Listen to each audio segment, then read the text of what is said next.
Florence dort mal, la nuit. Pas complètement. Jamais complètement. Il suffit d'imaginer une heure tardive, quand l'air devient plus froid entre les murs de pierre, quand les pas résonnent plus longtemps sous les arcades, quand la lumière des cierges ne suffit plus à rassurer, mais seulement à découper les angles. Dans une ville comme celle-là, même le silence semble appartenir à quelqu'un. Au fond d'un palais sévère de la Via Larga, derrière une façade presque disciplinée, presque raisonnable, il n'y a pas seulement une famille riche. Il y a une mémoire en train de se fabriquer. Des coffres. Des registres. Des lettres fermées à la cire. Des commandes passées à des peintres. Des faveurs accordées sans bruit. Et cette chose beaucoup plus difficile à voir, mais beaucoup plus importante que l'or lui-même, la dette invisible des autres.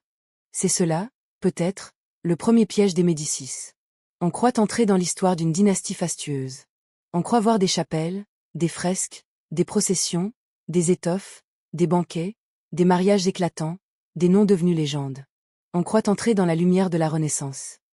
Mais plus on avance, plus on comprend que cette lumière a été soigneusement dirigée. Qu'elle n'éclairait pas seulement la beauté. Qu'elle servait aussi à masquer le mécanisme. Car les Médicis ne sont pas seulement des mécènes. Ils ne sont pas seulement les protecteurs de Michel-Ange, les alliés des humanistes, les visages raffinés d'une Florence triomphante. Ils sont aussi une machine politique née dans la banque, consolidée dans les institutions, protégée par les alliances, prolongée dans l'Église, et parfois défendue par une violence que le vernis culturel ne suffit plus à cacher. Et c'est là que le dossier devient plus sombre. Parce qu'une ville peut admirer ses bienfaiteurs sans voir immédiatement le prix de leur pouvoir. Parce qu'un palais peut sembler stable alors qu'il repose sur des fidélités achetées, des rivalités étouffées, des humiliations accumulées. Parce qu'une fresque peut raconter la gloire, alors qu'au même moment, dans une autre pièce, quelqu'un calcule, surveille, tient les comptes, mesure les loyautés, et décide qui montera, qui tombera, qui devra disparaître. Le paradoxe des Médicis tient tout entier dans cette contradiction. Ils ont contribué à produire quelques-unes des images les plus éclatantes de l'Europe. Mais ils ont aussi appris, très tôt, qu'en politique, le beau ne sert pas seulement à élever l'âme. Il sert à rendre la domination supportable. Alors la vraie question de cette nuit n'est pas de savoir comment une famille a embelli Florence. La vraie question est plus troublante. Qu'est-ce qu'une dynastie doit cacher pour que toute une époque accepte de la confondre avec la civilisation elle-même? Parce qu'au bout de cette histoire, il n'y a pas seulement des chefs d'œuvre. Il y a un point de non-retour. Et d'abord, il faut comprendre comment le masque a été fabriqué. Si l'on veut comprendre les Médicis, il faut accepter une règle simple. Cette histoire ne se raconte pas comme une galerie de portraits. Elle ne se raconte pas non plus comme une simple succession de complots, de papes, de banquiers, de mariages et de morts suspectes. Ce serait trop facile. Et surtout, ce serait faux. Car cette nuit, nous ne suivons pas seulement une famille. Nous suivons un mécanisme. Un mécanisme qui commence dans les coffres, dans les livres de comptes, dans le crédit accordé au bon moment, dans la faveur qui oblige, dans l'alliance qui protège. Un mécanisme qui passe ensuite par les palais, les églises, les ateliers, les cérémonies, les images. Un mécanisme qui finit par produire quelque chose de plus puissant que la richesse elle-même. Une forme de domination qui paraît naturelle, presque légitime, presque belle. C'est pour cela que cette histoire n'essaie pas seulement de raconter ce que les Médicis ont fait. Elle essaie d'expliquer pourquoi leur pouvoir a tenu, pourquoi il a séduit, pourquoi il a inquiété, et pourquoi, derrière la splendeur de la Renaissance, il reste encore cette impression troublante qu'une partie du chef-d'œuvre florentin a été construite comme une architecture de contrôle. Nous allons donc avancer lentement. Comme toujours, à l'heure où les villes deviennent plus silencieuses et où les archives paraissent parler plus bas. Pas pour survoler. Pas pour empiler des anecdotes. Mais pour remonter le fil avec méthode. Il faut d'abord revenir au décor réel. Pas le décor de carte postale. Le décor concret. Florence comme espace physique, comme nœud de circulation, comme ville enfermée dans ses contraintes de route, de temps, de saison, d'information. Car aucune dynastie ne règne dans l'abstrait. Elle règne dans un espace précis, avec des distances, des lenteurs et des points d'étranglement. Puis il faut comprendre de quoi cette ville vit. Qui mange grâce à quoi? Qui prête? Qui doit? Qui fabrique? Qui transporte? Qui attend? Qui profite? Et surtout, qui dépend? Parce que le pouvoir des Médicis n'est pas né dans le vide. Il s'est installé dans une société où l'argent, le travail, le prestige et la survie ne circulaient pas au même rythme pour tout le monde. Ensuite vient la question la plus sensible, celle de la légitimité. Qui a le droit d'ordonner dans une république qui se méfie des maîtres trop visibles? Comment gouverner sans couronne trop lourde? Comment devenir indispensable sans avoir l'air de devenir tyrannique? C'est là que les grandes dynasties révèlent leur génie véritable. Pas quand elles frappent. Quand elles apprennent à faire croire qu'elles ne frappent pas.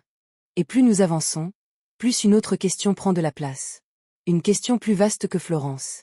Plus vaste même que la Renaissance.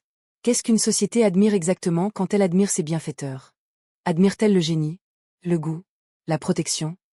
Ou bien admire-t-elle parfois la forme la plus élégante qu'un système de pouvoir puisse prendre? Avant même de parler des Médicis, il faut revenir à la ville elle-même. Pas à la ville rêvée. Pas à la ville muséifiée que le regard moderne traverse comme un sanctuaire de façades, de dômes et de chefs-d'œuvre. Mais à la ville réelle. Florence comme organisme. Florence comme contrainte. Florence comme espace où la richesse circule vite pour certains, et où l'incertitude colle encore à la peau des autres. Car une dynastie n'apparaît jamais au-dessus du monde. Elle apparaît dans un tissu déjà tendu. Dans une ville où l'argent, l'honneur, la dette, le crédit, la réputation et la peur se rencontrent déjà avant même qu'un nom ne domine tous les autres. Florence, au XVe siècle, n'est pas un empire immense. Ce n'est pas un royaume tranquille, adossé à de vastes plaines, à des réserves sans fin, à une armée écrasante ou à un appareil monarchique incontesté. C'est une cité d'une puissance exceptionnelle, mais d'une puissance nerveuse. Une ville dont l'énergie dépend de circulations fragiles. Des hommes, des marchandises, des informations, des promesses, des paiements, des alliances. Elle vit de son commerce, de ses ateliers, de sa finance, de ses réseaux, de sa capacité à faire tenir ensemble la production, le change, la confiance et l'influence. Et c'est précisément pour cela qu'elle est vulnérable. Parce qu'une ville qui vit par la confiance peut aussi être gouvernée par celui qui apprend à tenir la confiance entre ses mains. Les routes ne sont pas abstraites. Les nouvelles ne vont pas à la vitesse des légendes. L'argent lui-même n'est jamais seulement de l'or qui dort. Il est un engagement, une avance, une promesse que quelqu'un honorera plus tard, une relation qui oblige. Une faveur qui n'a pas l'air d'une chaîne jusqu'au jour où l'on découvre qu'elle en était déjà une. Dans une telle ville, le pouvoir ne ressemble pas toujours à une couronne. Il ressemble souvent à une position centrale dans le réseau. Celui qui prête au bon moment. Celui qui relie plusieurs mondes qui ne se font pas totalement confiance. Celui qui peut absorber un choc.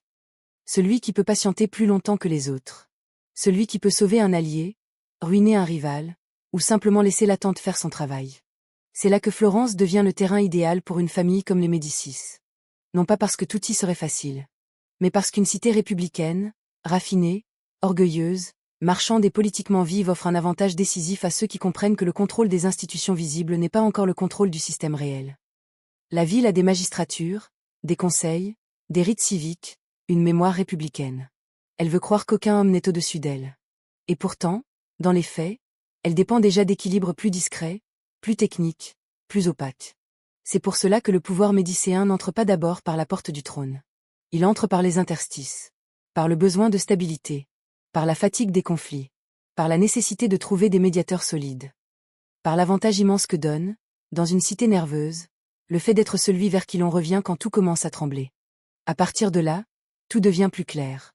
Si l'on veut comprendre les Médicis, il ne faut pas seulement demander combien ils possèdent.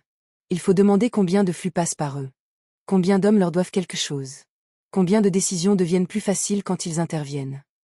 Combien de crises deviennent plus dangereuses quand ils se retirent. À partir d'un certain point, une famille n'a même plus besoin d'apparaître comme la plus forte. Il lui suffit d'apparaître comme la plus nécessaire. Et cette nécessité, Florence la rend possible. Car Florence est une ville brillante, mais c'est aussi une ville étroite au sens politique. Une ville où tout se sait vite, où les familles se surveillent, où les lignages comptent, où les humiliations s'accumulent, où les rivalités n'oublient rien. Dans un tel espace, la richesse seule ne suffit pas. Il faut lui donner une forme morale, une forme civique, une forme honorable. Il faut que la domination puisse être perçue, non comme une prise, mais comme un service.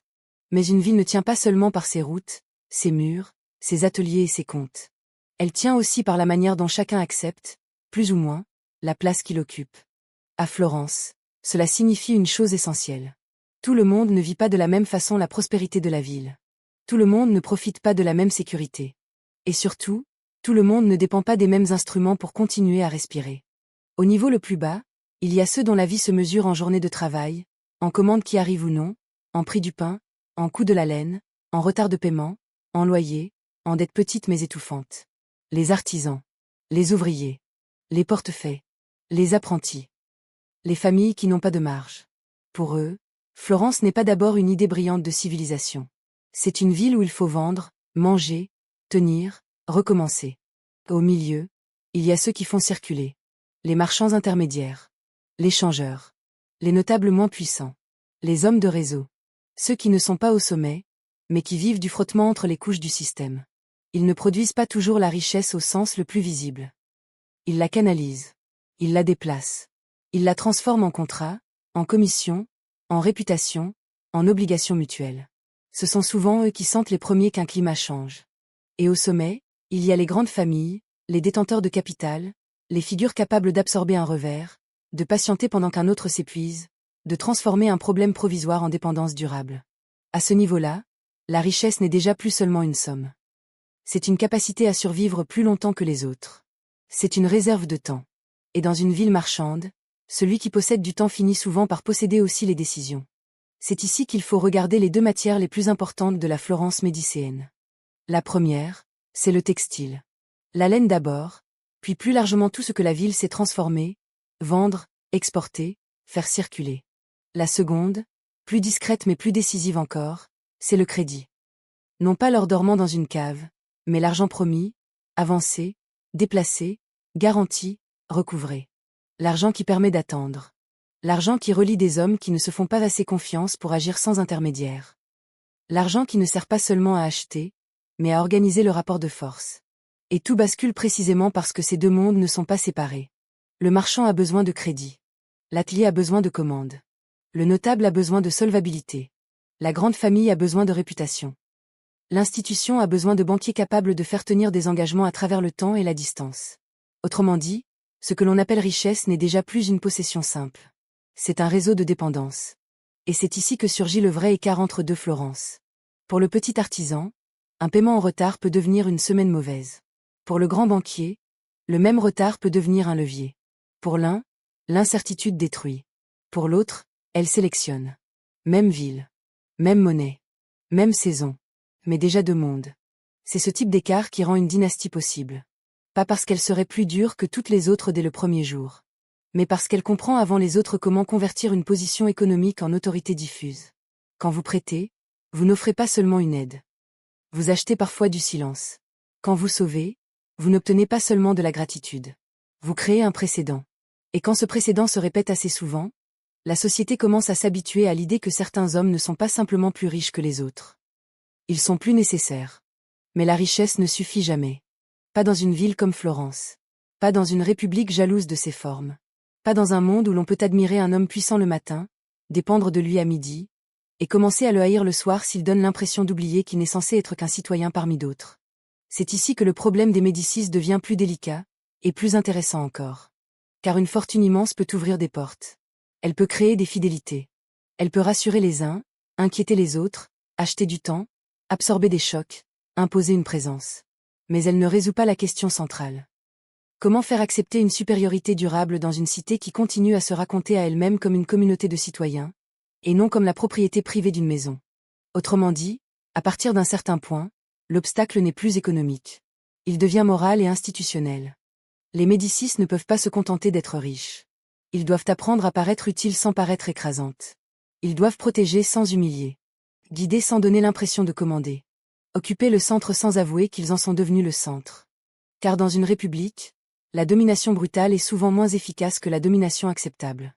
Si un homme s'empare trop visiblement du pouvoir, il réveille immédiatement les anticorps de la cité. Les vieilles familles se crispent. Les rivaux parlent de tyrannie. Les institutions se raidissent. Les humiliés se souviennent.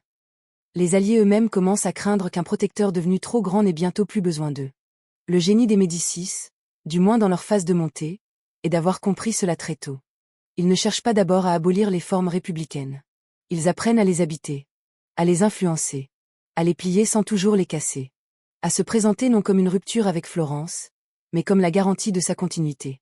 À partir du moment où le pouvoir ne se présente plus comme une prise visible, mais comme une capacité à orienter discrètement les procédures, les votes, les nominations, les équilibres et les accès, il devient plus difficile à désigner. On le sent, on le soupçonne, on en dépend. Mais on ne peut pas toujours le montrer du doigt sans paraître excessif. C'est exactement l'espace dans lequel les Médicis prospèrent. Ils peuvent aider un homme à faire carrière sans jamais dire que cette carrière leur appartient. Ils peuvent favoriser une décision sans la signer eux-mêmes. Ils peuvent apparaître comme des arbitres alors qu'ils sont déjà devenus une force directrice. Ils peuvent donner à la ville le sentiment qu'elle continue à se gouverner, alors même que le champ des options réellement ouvertes se rétrécit. c'est là que la légitimité change de nature. Au départ, elle est fragile. Elle repose sur la fortune, la réputation, la solvabilité, le sérieux, la capacité à stabiliser. Puis elle s'approfondit. Elle devient habitude. Les gens ne se demandent plus seulement si les Médicis ont le droit d'être là.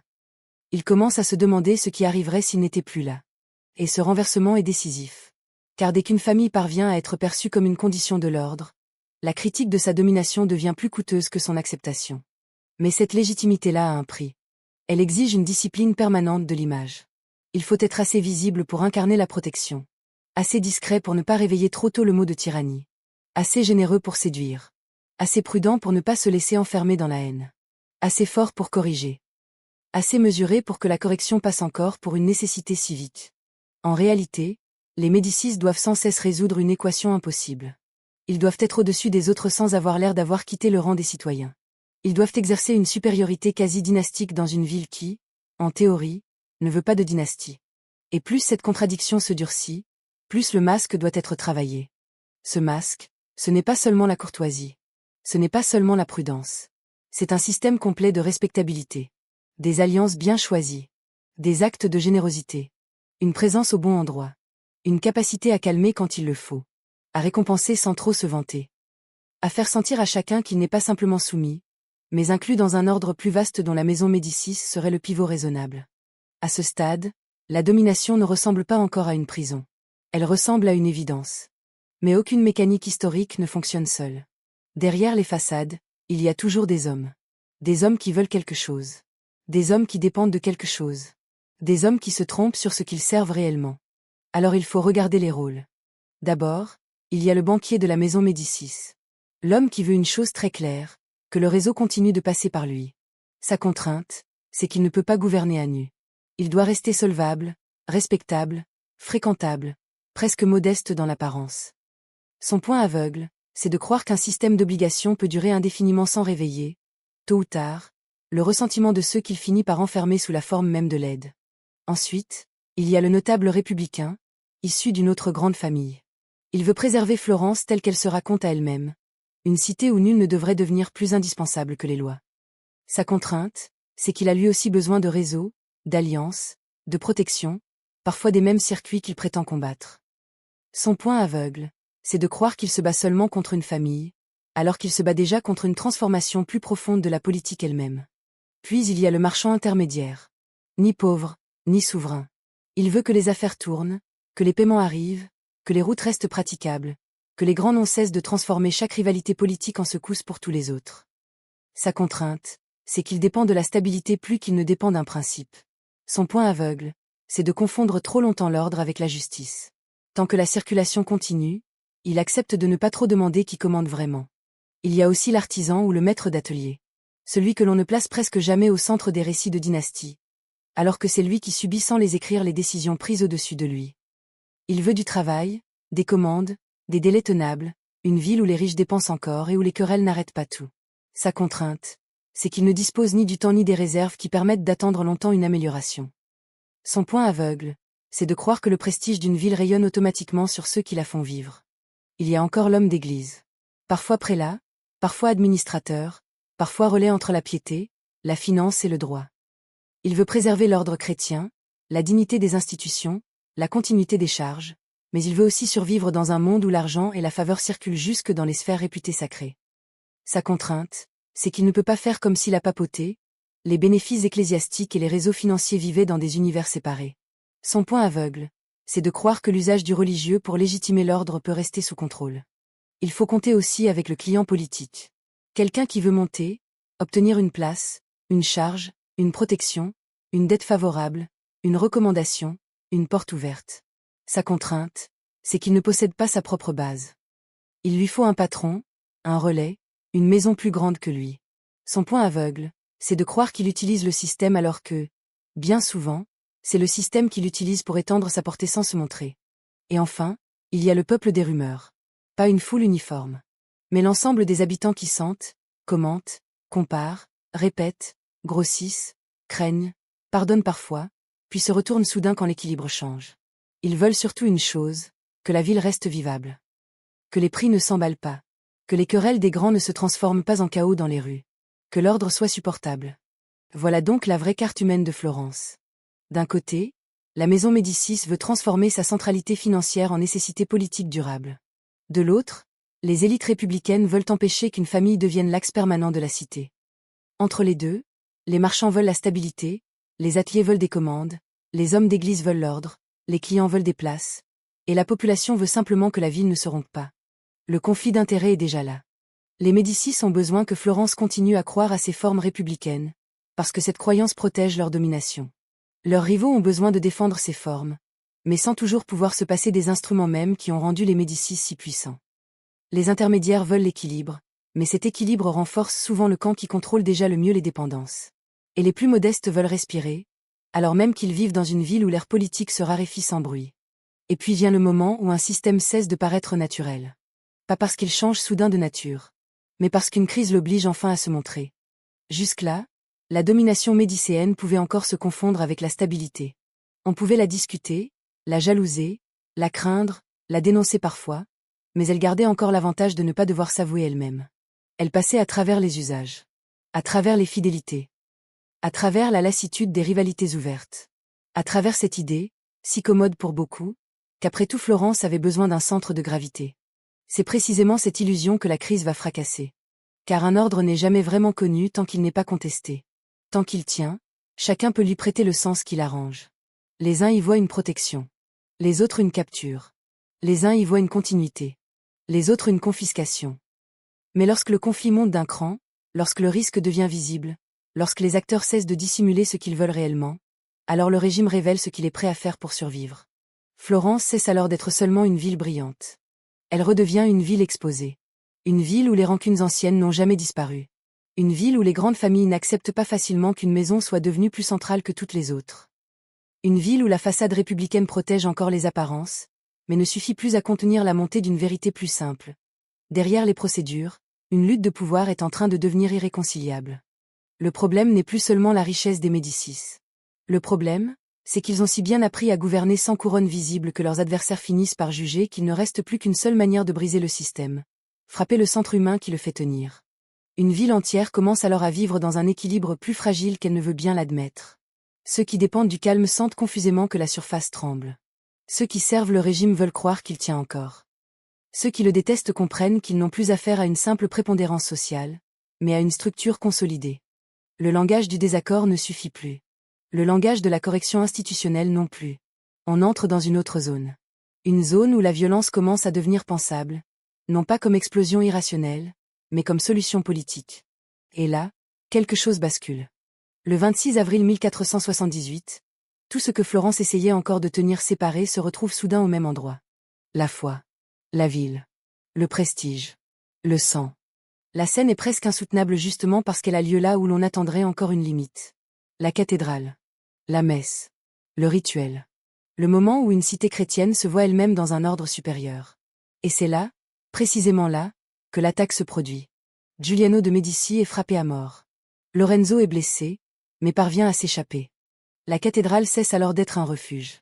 Elle devient le théâtre parfait de la vérité politique. On n'assassine pas seulement des hommes dans une cathédrale. On envoie un message. On dit que plus aucune façade ne protège plus rien. On dit que la lutte a dépassé le cadre des salons, des conseils, des rivalités gérables. On dit que le conflit porte désormais sur le cœur symbolique de la ville. Jusque-là, les Médicis avaient pu être décrits par leurs partisans comme les garants d'un ordre discret. Par leurs ennemis, comme une maison trop puissante, trop omniprésente. Mais après une scène comme celle-là, la nuance devient presque impossible.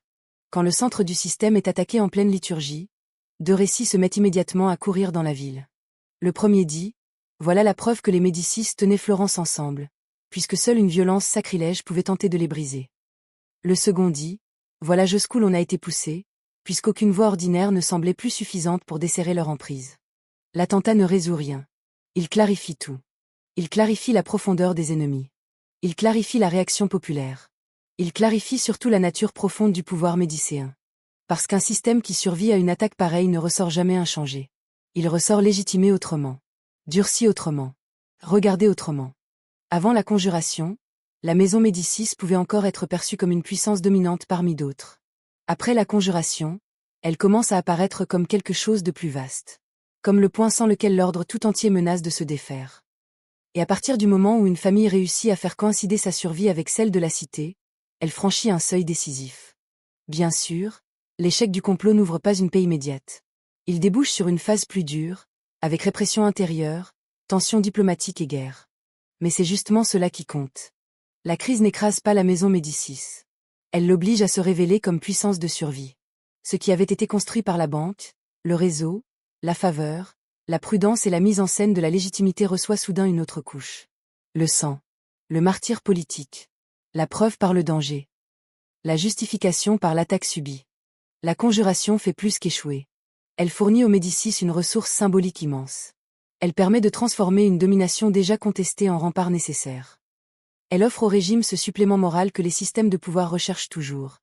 La possibilité de dire non seulement nous gouvernons, mais vous avez vu ce qui arrive quand on tente de nous abattre. Et c'est là que le côté sombre devient plus subtil encore.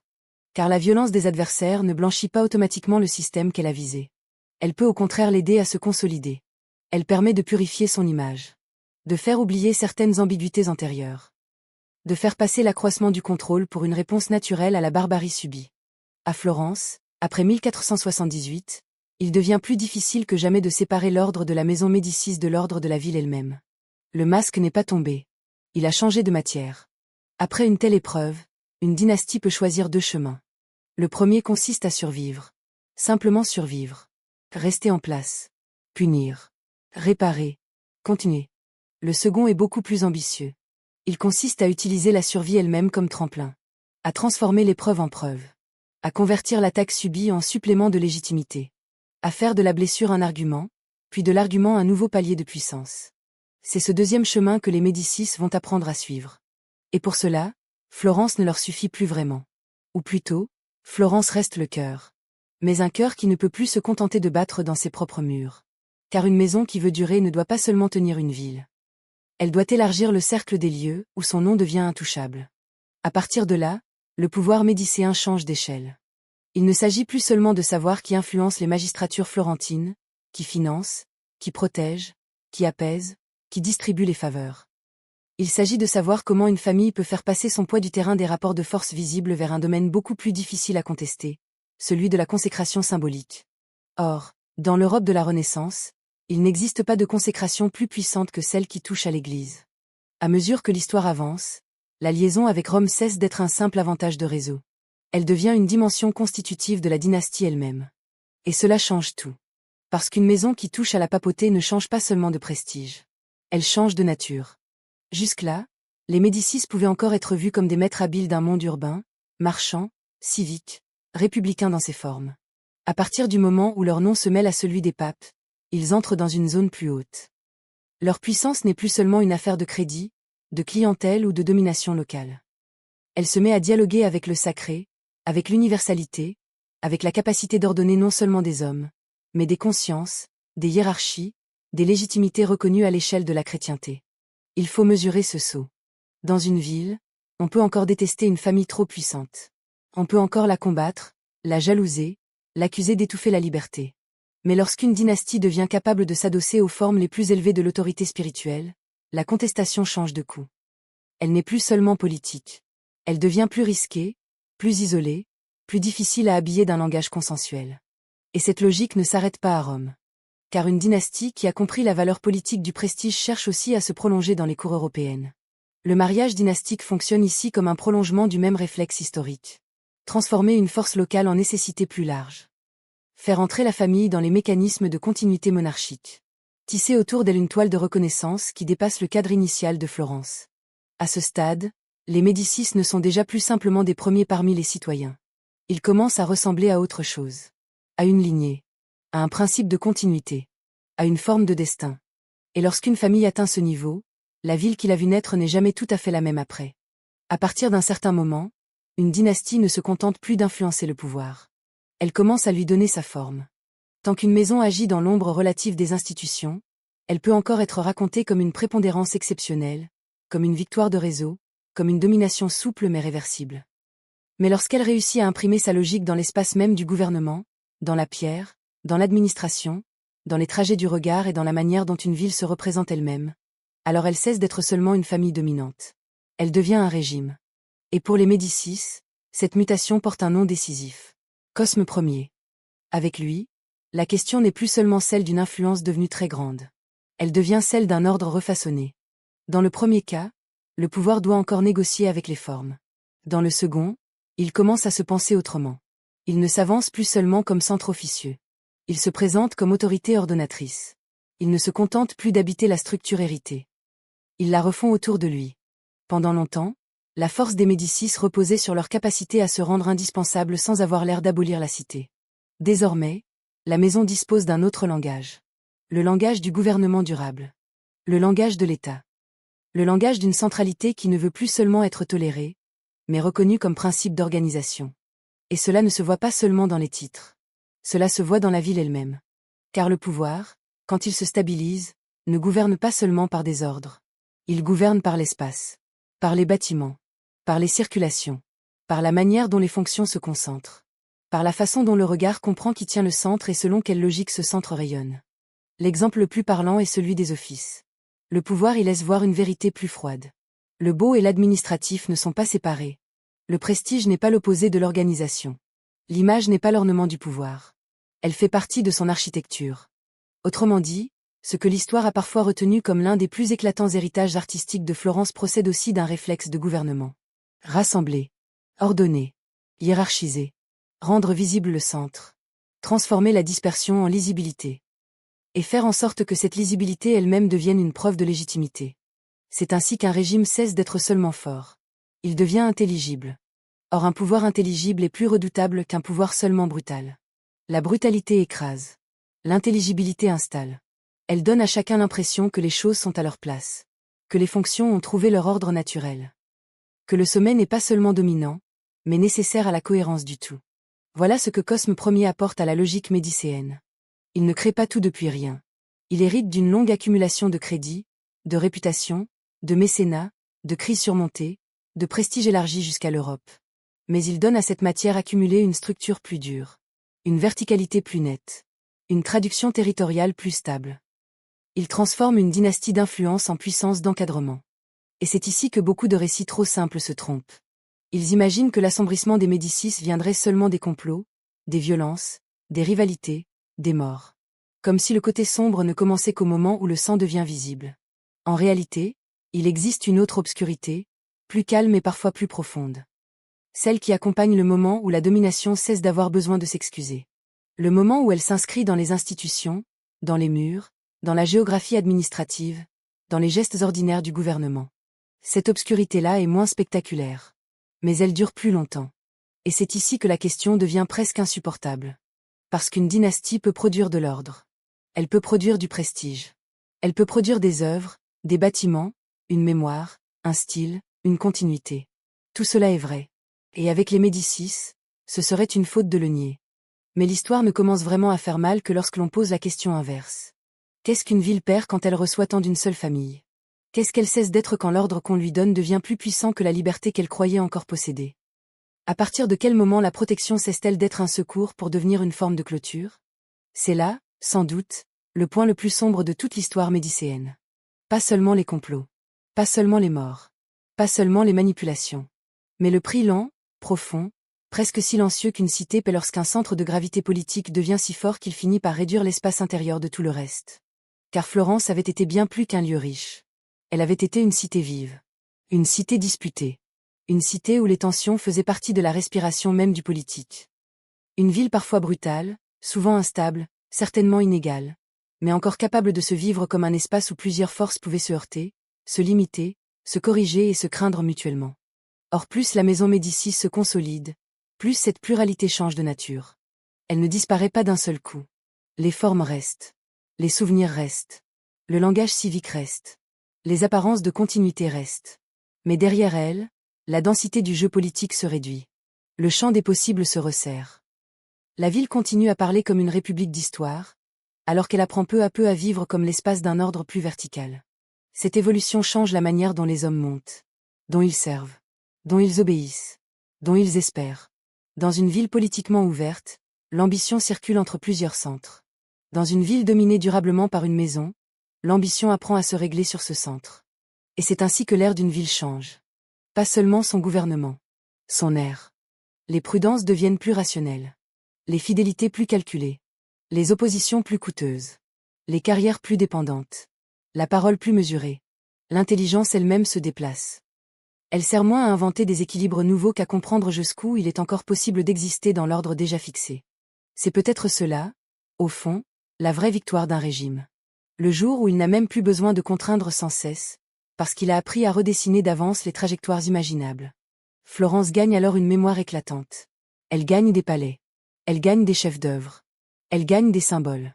Elle gagne cette puissance posthume qui fera venir le monde entier admirer son héritage. Mais elle perd, au moins en partie, l'indocilité qui avait rendu possible une part de son génie. Elle gagne en monumentalité. Elle perd en respiration. Si l'on s'arrête un instant au milieu de cette nuit, voici ce que nous avons déjà vu. Nous avons vu Florence non comme un décor de carte postale, mais comme une ville tendue, faite de routes, de délais, de circulation, de crédit, de réputation et d'attente. Nous avons vu qu'une dynastie comme les Médicis n'a pas d'abord pris la ville par le glaive, mais par le centre nerveux de ses dépendances.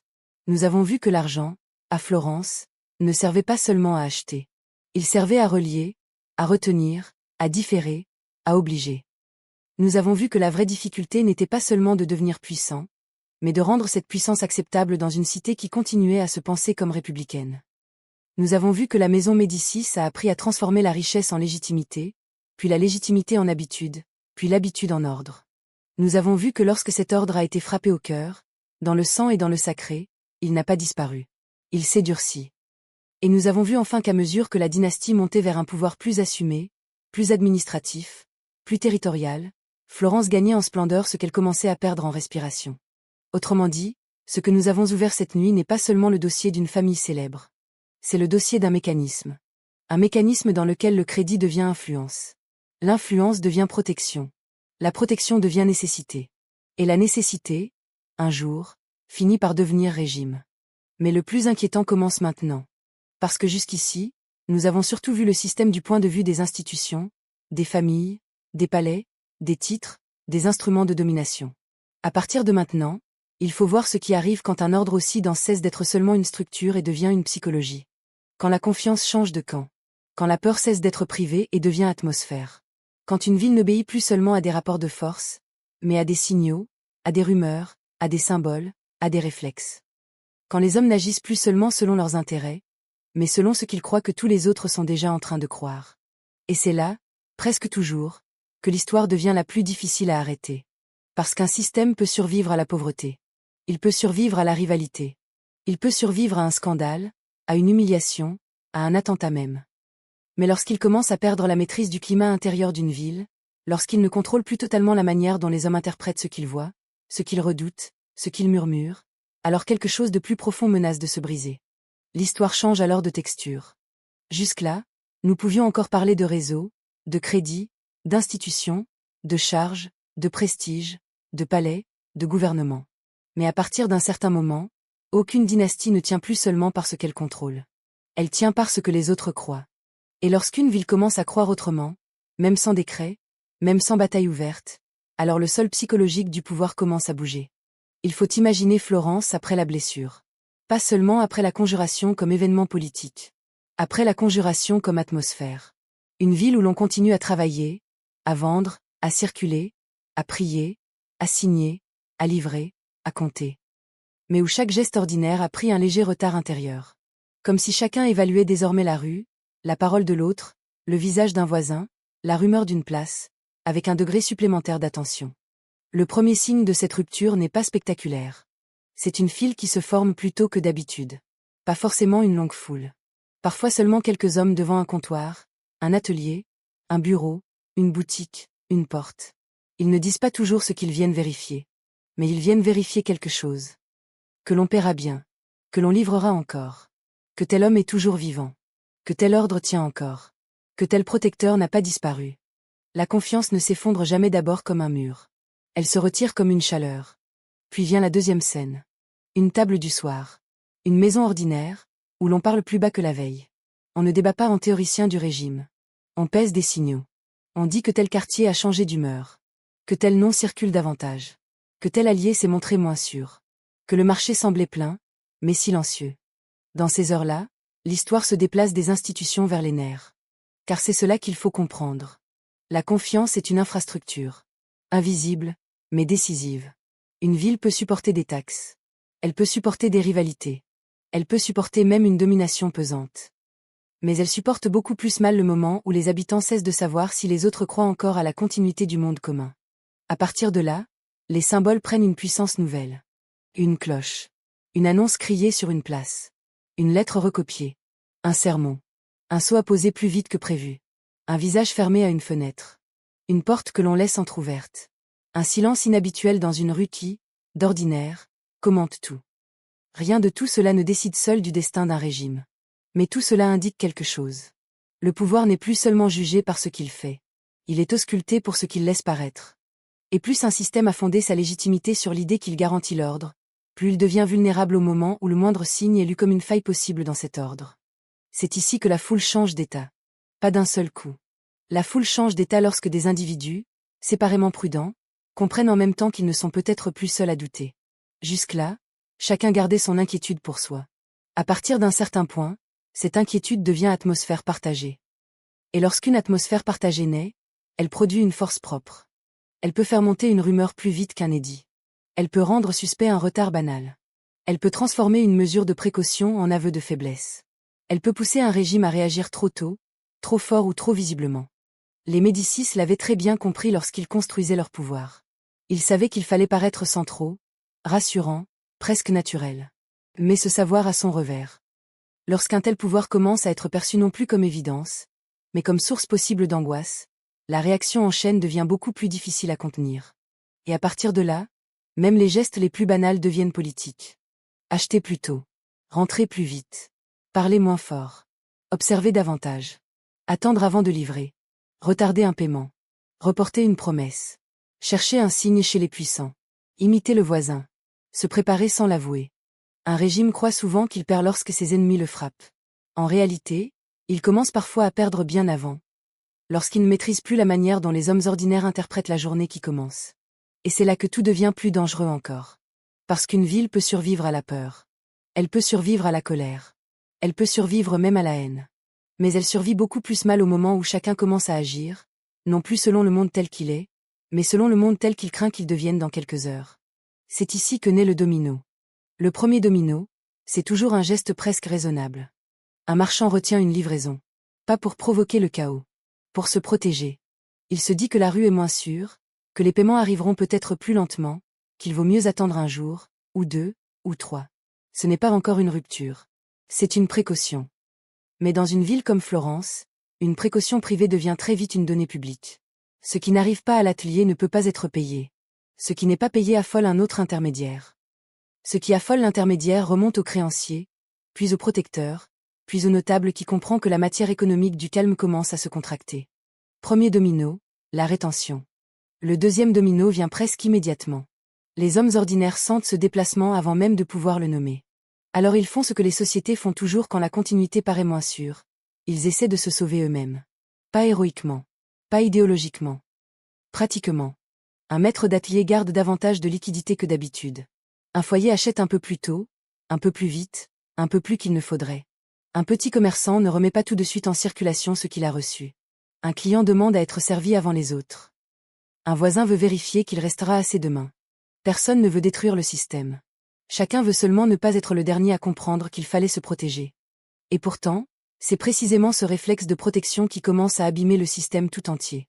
Car si plusieurs centaines d'acteurs, chacun séparément prudent, gardent un peu plus qu'avant, la circulation ralentit. Si la circulation ralentit, le doute paraît justifié. Si le doute paraît justifié, ceux qui hésitaient encore se mettent à imiter les premiers. Et ce qui n'était qu'une inquiétude locale devient un mouvement. Deuxième domino, l'autosauvetage. Le troisième domino appartient au pouvoir lui-même. Car un régime qui voit la confiance se dégrader ne reste jamais immobile. Il répond. Toujours. La question est seulement de savoir s'il répond de manière à restaurer la continuité ou de manière à confirmer les craintes. Et c'est souvent là que tout s'accélère. Parce qu'un contrôle plus visible peut être lu comme une preuve de faiblesse. Une surveillance renforcée peut être interprétée comme l'aveu que le désordre est plus profond qu'on ne le disait. Une punition spectaculaire peut rassurer les fidèles les plus proches, mais inquiéter davantage ceux qui n'étaient jusque-là que nerveux. Quand le pouvoir se montre trop tôt, Il donne parfois à la rumeur le sceau officiel qu'elle n'avait pas encore. Troisième domino, la réaction qui valide la peur. Dans l'histoire des Médicis, ce mécanisme prend une force particulière, parce que leur domination reposait précisément sur l'idée qu'ils garantissaient une continuité supérieure à celle de la simple violence. Ils ne régnaient pas seulement par contrainte. Ils régnaient parce qu'une partie de Florence croyait qu'avec eux, la ville restait gouvernable. Alors dès que cette gouvernabilité vacille dans les gestes quotidiens, c'est tout le pacte implicite qui commence à trembler. Le point de non-retour ne ressemble presque jamais à ce que l'on imagine. Il ne surgit pas forcément dans une explosion. Il ne porte pas toujours la forme claire d'un décret, d'une bataille, d'une proclamation, d'un couronnement ou d'un effondrement spectaculaire. Le plus souvent, il prend une apparence beaucoup plus discrète. C'est le moment où le retour en arrière cesse d'être pensable, même pour ceux qui continuent à prononcer les anciens mots.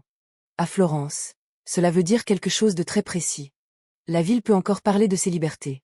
Elle peut encore conserver ses rites, ses mémoires, ses façades républicaines, ses gestes civiques, ses justifications morales. Mais au fond, tout le monde commence à comprendre que les décisions essentielles ne circulent plus comme avant. Que le centre s'est fixé. Que le langage du provisoire masque désormais une durée. Que ce qui devait n'être qu'un appui est devenu structure. Et qu'aucune secousse, même violente, n'a réussi à faire revenir la ville à son équilibre antérieur. C'est cela, le point de non-retour. Le jour où une cité cesse d'imaginer sérieusement qu'elle pourrait redevenir ce qu'elle était avant qu'une maison ne s'installe au cœur de sa respiration politique. Bien sûr, l'histoire ne s'arrête pas là. Elle continue. Elle produit encore des rebonds, des résistances, des renversements partiels, des adaptations, des morts, des négociations, des transformations institutionnelles. Mais tout cela se produit désormais à l'intérieur d'un champ redéfini. Les acteurs peuvent encore bouger. Ils ne choisissent plus le monde dans lequel ils bougent. Et c'est là qu'apparaît la dimension la plus froide du phénomène médicéen. Car leur victoire la plus profonde n'est pas seulement d'avoir gagné contre des rivaux. C'est d'avoir redessiné ce que la ville considère comme réaliste. Avant eux, plusieurs futurs restaient ouverts. Imparfaits, dangereux, instables, parfois violents, mais ouverts. Après eux, l'horizon change. Il ne s'agit plus de savoir si Florence aura un centre. Il s'agit de savoir comment chacun se placera par rapport à ce centre. Le possible se contracte. L'imagination politique aussi. Et lorsqu'un régime parvient à réorganiser le domaine du pensable, il a déjà gagné beaucoup plus que des charges ou des palais. Le marchand ne se demande plus vraiment s'il faut une autre architecture du pouvoir. Il se demande comment continuer à faire circuler ses affaires dans celles qui existent. Le notable n'espère plus un simple rééquilibrage entre familles. Il évalue le coût d'une opposition devenue beaucoup plus risquée. L'homme d'église s'ajuste. Le client politique s'adapte. L'artisan cherche à survivre dans une ville toujours brillante, mais où les conditions du jeu ont changé loin au-dessus de lui. Le peuple lui-même finit par intégrer autre chose qu'un régime. Il intègre un climat. Une évidence hiérarchique. Une grammaire de la prudence. Et c'est peut-être cela, le plus troublant. Un régime ne triomphe pas seulement lorsqu'il impose ses lois. Il triomphe lorsqu'il parvient à produire chez les autres des réflexes qui travaillent pour lui sans qu'il ait besoin de les ordonner à chaque instant. Alors Florence continue. Elle commerce. Elle bâtit. Elle prie. Elle peint. Elle écrit. Elle négocie. Elle célèbre. Elle se montre au monde comme une ville d'exception. Et rien de tout cela n'est mensonger. Le tragique serait justement trop simple si la ville ne devenait que ruine ou silence. Non. Florence continue à rayonner. Mais ce rayonnement a changé de support. Il ne monte plus seulement d'une cité vibrante et contradictoire. Il monte de plus en plus d'un ordre qui a absorbé une grande partie des contradictions dans une structure plus stable, plus lisible, plus verticale. Autrement dit, le génie reste visible. Le prix de ce génie devient moins visible. Et c'est ici que l'histoire des Médicis cesse définitivement d'appartenir seulement aux Médicis. Parce qu'une fois que l'on a vu ce mécanisme à l'œuvre, on ne peut plus le refermer dans une seule ville, dans une seule époque, dans une seule dynastie. On commence à reconnaître une forme. Une forme ancienne, mais terriblement persistante. Cette logique est simple à énoncer, mais redoutable dans ses effets. D'abord, une puissance s'installe au point de croisement des dépendances. Elle prête. Elle protège. Elle arbitre. Elle stabilise. Elle apparaît comme la réponse pratique à des tensions que les autres n'arrivent plus à absorber. Puis cette puissance comprend qu'il ne suffit pas d'être forte. Il faut être acceptable. Il faut devenir plus qu'utile. Il faut devenir honorable. Légitime. Naturel. Elle apprend donc à se couvrir de symboles. De beauté. De services rendus. De langage moral. De promesses d'ordre. Elle se présente non comme une capture, mais comme un bienfait. Ensuite vient l'étape décisive. L'habitude. Les hommes finissent par vivre dans cet ordre comme on vit dans un climat. Ils ne l'aiment pas tous. Ils ne le choisissent pas tous. Mais ils apprennent à calculer à l'intérieur de lui. Et chaque calcul individuel renforce alors l'ensemble. Puis un jour, la crise vient. Et c'est là que la vérité se révèle. Si le système tombe d'un coup, c'est qu'il n'était qu'une prépondérance. S'il se durcit et survit, c'est qu'il était déjà devenu structure. Les Médicis nous intéressent tant pour cette raison. Parce qu'ils ne furent pas seulement de grands riches. Ils furent une démonstration de la manière dont une domination peut traverser la finance, la culture, la religion, l'administration et la mémoire jusqu'à devenir presque le vocabulaire naturel d'une époque. Et c'est cela qui rend leur histoire plus moderne qu'elle n'en a l'air. Nous aimons croire que les formes anciennes de pouvoir étaient plus naïves, plus visibles, plus théâtrales. Nous imaginons des princes, des cours, des complots, des couronnes, des processions, des banquets, et nous pensons que notre monde fonctionne autrement. Mais au fond, ce que les Médicis révèlent n'a rien d'un exotisme révolu. Il révèle une règle plus générale. Le pouvoir durable ne se contente jamais d'ordonner. Il apprend à produire l'environnement moral dans lequel l'ordre finit par sembler raisonnable. Autrement dit, la vraie domination ne demande pas seulement l'obéissance. Elle demande l'adhésion partielle. Le consentement fatigué. La résignation élégante. L'intérêt bien compris. Le réflexe de prudence. La gratitude sélective. La peur de l'alternative. Et surtout cette chose très humaine sans laquelle rien ne dure. Le désir que quelqu'un, quelque part, tienne encore le centre quand le monde devient trop instable. C'est là que l'affaire devient presque inconfortable pour nous. Parce que Florence n'a pas seulement été trompée. Ce serait trop simple. Une ville n'accepte pas une dynastie pendant des générations uniquement parce qu'elle se laisse séduire par des illusions. Elle accepte aussi parce que la dynastie répond, au moins en partie, à des besoins réels. Elle donne du calme. Elle donne de la lisibilité. Elle donne du prestige. Elle donne une continuité que beaucoup préfèrent à l'incertitude. Le problème n'est donc pas que la domination ne produise rien. Le problème est qu'elle produit assez pour rendre plus supportable ce qu'elle retire. Et c'est précisément ce qui fait des Médicis un miroir historique si troublant. Il montre qu'une ville peut gagner en éclat tout en perdant de la marge intérieure. Qu'un régime peut protéger ce qui l'étouffe partiellement. Qu'un ordre peut sembler civilisateur tout en resserrant lentement l'espace du possible. Qu'une dynastie peut sincèrement aimer la beauté et utiliser cette beauté comme instrument de consolidation. Voilà pourquoi le côté sombre des Médicis n'est pas seulement caché dans des scènes de sang, dans des intrigues, dans des alliances troubles ou dans des visages peints trop calmement pour être innocents. Il est dans la structure. Dans cette leçon glacée selon laquelle une domination réussit vraiment lorsqu'elle sait transformer ses bénéfices réels en justification de son propre approfondissement. Lorsqu'elle sait faire dire à ceux qu'elle ordonne, oui, sans elle, ce serait pire. Le plus impressionnant, dans l'histoire des Médicis, n'est peut-être pas le moment où ils prennent le dessus. C'est le fait qu'après eux, même la mémoire de Florence ne puisse plus être racontée innocemment. Car il existe des dynasties qui dominent un temps puis disparaissent en laissant surtout des ruines, des rancunes ou un simple vide. Les Médicis ont laissé autre chose. Ils ont laissé une forme durable. Une manière de gouverner, d'organiser, de représenter, de collectionner, de transmettre, et même de raconter la grandeur. Autrement dit, leur victoire ne s'est pas contentée de durer dans les institutions. Elle a appris à durer dans l'histoire elle-même. Les conséquences sont longues. D'abord, Florence devient de plus en plus le noyau d'un état dynastique toscan plus centralisé. Ensuite, le pouvoir laisse derrière lui des habitudes d'organisation qui survivent longtemps aux hommes eux-mêmes. Puis il se fixe dans les palais, dans les chapelles, dans les collections, dans les portraits, dans l'urbanisme, dans les alliances, dans les filiations prestigieuses. Et c'est ici que l'histoire devient encore plus subtile. Parce qu'une dynastie peut perdre le pouvoir direct tout en gagnant la postérité. Elle peut cesser de commander, mais continuer à encadrer le regard des siècles suivants. On ne traverse plus seulement une ville marquée par les Médicis. On traverse une ville qui a appris à transformer leur présence passée en héritage presque naturel. La domination s'est arrêtée. Le récit, lui, continue. C'est ainsi qu'on monumentalise. C'est ainsi qu'on sanctifie. C'est ainsi qu'on efface sans mentir tout à fait. Les grands noms restent. Les grandes salles restent. Les grandes collections restent. Mais tout un monde devient plus flou. Les rivaux écrasés, les libertés rétrécies, les tensions civiques vidées de leur substance, les dépendances patientes qui ont permis à la maison de devenir plus qu'une maison. Le succès de la dynastie recouvre rétrospectivement ce qu'il a contribué à réduire. Il donne l'impression qu'il n'existait au fond pas d'autre avenir digne d'être retenu. Or c'est précisément ce genre d'effet qui marque les victoires historiques les plus profondes. Quand le monde produit par les vainqueurs finit par paraître, après coup, le seul monde vraiment possible. Alors, au terme de cette longue nuit, que reste-t-il vraiment des Médicis? Il reste, bien sûr, ce que tout le monde voit. Les palais, les chapelles, les galeries, les portraits, les noms devenus presque mythologiques. L'idée d'une Florence éclatante, raffinée, rayonnante, comme si la Renaissance elle-même avait trouvé dans cette ville son plus beau théâtre. Tout cela est réel. Tout cela mérite d'être vu. Tout cela mérite d'être admiré. Mais si l'on arrête ici le récit, alors on fait exactement ce que les grandes dynasties espèrent toujours obtenir de la postérité. On admire la surface. On remercie l'héritage. On oublie le mécanisme. Or ce mécanisme, nous l'avons suivi jusqu'au bout. Nous avons vu qu'une famille n'a pas besoin d'un trône explicite pour commencer à gouverner une ville. Qu'il lui suffit parfois de tenir le crédit, de distribuer la sécurité, de capter les dépendances, de s'installer au centre des flux que les autres ne peuvent plus contourner. Nous avons vu qu'ensuite, la vraie difficulté n'est pas de prendre le pouvoir, mais de le rendre acceptable. De le couvrir de beauté. De l'envelopper de services rendus.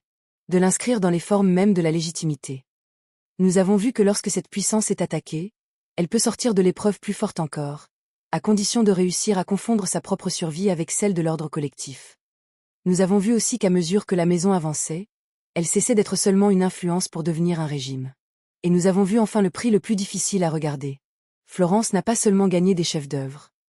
Elle a aussi perdu une part de cette respiration civique qui faisait d'elle autre chose qu'un simple écrin de grandeur. Voilà pourquoi le côté sombre des Médicis ne peut pas être réduit à une collection de crimes, d'intrigues ou de rumeurs noires. Leur part d'ombre est plus profonde que cela.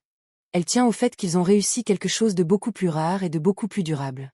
Faire d'un système de domination une forme de civilisation visible. Faire en sorte que la beauté protège la puissance au lieu de simplement la décorer. Faire en sorte que la mémoire admire ce qui, autrefois, avait aussi servi à gouverner. Faire en sorte qu'après leur disparition politique, une partie de leur victoire continue à vivre dans la manière même dont Florence se raconte au monde. C'est peut-être cela, au fond, la dernière leçon de cette histoire. Les régimes les plus puissants ne laissent pas seulement derrière eux des lois, des frontières ou des victoires. Ils laissent des évidences, des paysages, des œuvres, des habitudes de regard. Ils laissent un monde dans lequel, des siècles plus tard, il devient encore difficile de séparer complètement l'admiration légitime de la fascination fabriquée. Et Florence, avec les Médicis, nous place exactement devant ce trouble. Peut-on admirer sincèrement ce qu'une dynastie a produit sans oublier ce qu'elle a resserré? Peut-on aimer les palais, les fresques, les collections, les grands noms, sans perdre de vue qu'ils furent aussi les instruments d'une maison qui a appris à transformer l'art, l'Église, l'administration et la mémoire en prolongement de son pouvoir? Peut-on contempler la splendeur sans laisser la splendeur nous dicter le jugement? Ce sont ces questions, peut-être, qui rendent encore les Médicis si proches de nous. Pas parce qu'ils appartiennent à un passé exotique, mais parce qu'ils révèlent une vérité que chaque époque préfère oublier. Le pouvoir le plus durable n'est pas toujours celui qui se montre le plus brutalement. C'est souvent celui qui apprend à se faire admirer. Et dans le silence des palais florentins, dans la froideur des couloirs, dans les visages peints qui semblent encore nous regarder sans rien avouer, c'est peut-être cela que l'on ressent encore. Non pas seulement la gloire d'une dynastie, mais le frisson beaucoup plus ambigu d'un monde qui a appris à confondre, pendant très longtemps, la grandeur et la domination.